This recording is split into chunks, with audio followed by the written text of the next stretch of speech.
একটা মহিলা দৌড়াইয়া এসেছে নবীর কাছে।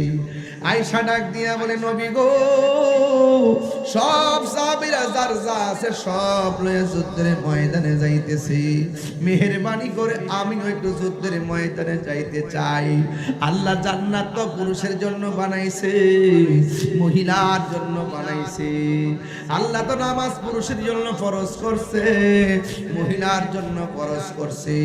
জিহাদের বিধান তো নারী পুরুষ সবার। ইয়া রাসূলুল্লাহ, আমিও যুদ্ধের ময়দানে যাব। আমার নবী ডাক দিয়ে বলে, মা গো, তুমি যুদ্ধের ময়দানে যাওয়ার দরকার নাই। আমি নবী জানতে চাই তোমার স্বামী আসেনি? কয়, আমার স্বামী আছে অসুস্থ। আমার নবী বলে, তুমি তোমার স্বামীর খেদমতের মধ্যে চলে যাও, তাইলে ইনশাআল্লাহ তোমার অনেক মঙ্গল হবে। এই মহিলা ডাক দিয়ে, নবী গো,